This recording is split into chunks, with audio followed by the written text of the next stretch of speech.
একেই বুঝি বলে জলে কুমির ডাঙায় বাঘ। অভ্যন্তরীণ বিবাদ সামলাবেন নাকি বহিঃশত্রুর হাত থেকে দেশকে রক্ষা করবে? উভয় সংকটে পড়েছে ভারত।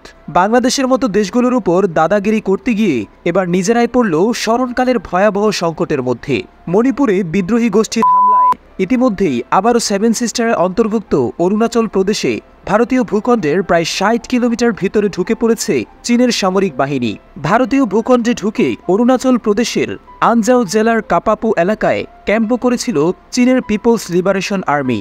অরুণাচলের স্থানীয় সংবাদ মাধ্যম অরুণাচল 24 এবং নিউজফায়ার সরেজমিনে ঘুরে তৈরি করা এক প্রতিবেদনে বেরিয়ে এসেছে এমন চাঞ্চল্যকর তথ্য। এই সংবাদ মাধ্যমগুলোর বরাত দিয়ে ভাইরাল হওয়া কয়েকটি ছবি এরই মধ্যে ছড়িয়ে পড়েছে সোশ্যাল মিডিয়ায়। কাপাপু এলাকায় কাছে আগুন ধরানো, পাথরের গায়ে রং ব্যবহার করে লেখা চীনের নাম এবং চীনা খাদ্য সামগ্রীর ছবি দেখে বোঝাই যায় সেখানে প্রায় এক সপ্তাহ আগে চীনা সৈন্যদলের অনুপ্রবেশ ঘটেছিল। পাথরের গায়ে ইংরেজিতে ২০২৪ সাল লেখা ছবিও দেখা গেছে।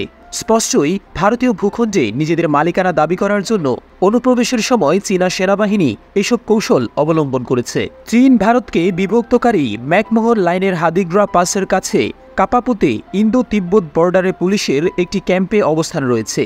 আর আনজাও জেলার নিকটতম প্রশাসনিক এলাকা চাগালমাও ম্যাকমোহন লাইন থেকে প্রায় ৯০ কিলোমিটার দূরে অবস্থিত। এছাড়া চাগালগাম থেকে প্রায় ৮০ কিলোমিটার দূরে পার্বত্য এলাকা গ্লাইতাকরু পাসের অবস্থান। স্থানীয়দের বরাত দিয়ে অরুণাচল রাজ্যের নারী ও শিশু উন্নয়ন বিষয়ক মন্ত্রী দকসাংলো পুল জানিয়েছেন, চীনা সেনারা কাপাপু জেলায় প্রবেশ করেছিল, এটা সত্যি। সেখান থেকে তারা চলে গিয়েছিল, কিন্তু চলে যাওয়ার আগে কয়েকদিন সেখানে অবস্থান করেন।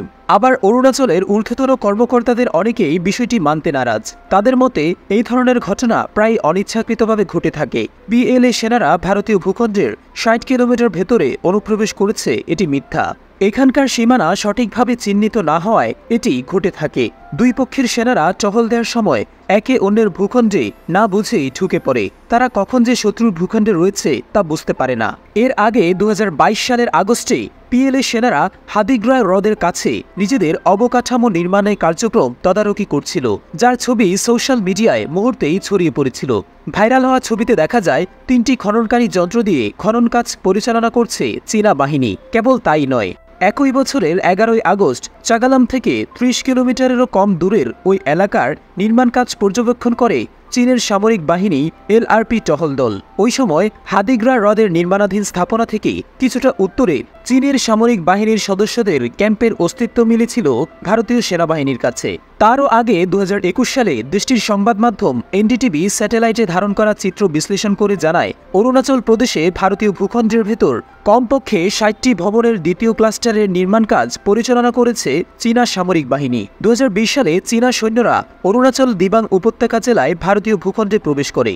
ওই সময় দুই দেশের সৈন্যদের মাঝে চরম উত্তেজনা দেখা দেয়। তার আগের বছর ২০১৯ সালে অরুণাচলে ভারতীয় ভূখণ্ডের প্রায় ৪০ কিলোমিটার ভেতরে টেইনরু নালার উপর একটি কাঠের সেতু তৈরি করে চীনা সামরিক বাহিনী। বাফার জোনে মাঝে মধ্যে এমন ঘটনা ঘটে থাকলেও সবসময় ঘটা স্বাভাবিক কোনো বিষয় নয়। এটাকে অস্বাভাবিক এবং ইচ্ছাকৃত বলেই মনে করছেন সামরিক বিশ্লেষকদের কেউ কেউ। কেননা ভারতের বহুল আলোচিত অরুণাচল প্রদেশে সীমান্ত লাগোয়া বিশাল অংশের মালিকানা দাবি করে প্রতিবেশী চীন। চীনের সাথে ভারতের মোট ৩,৪৮৮ কিলোমিটারের সীমান্ত রয়েছে। এর মধ্যে কেবল বিরোধপূর্ণ অরুণাচলের সাথেই চীনের সীমান্ত রয়েছে ১,১২৬ কিলোমিটার।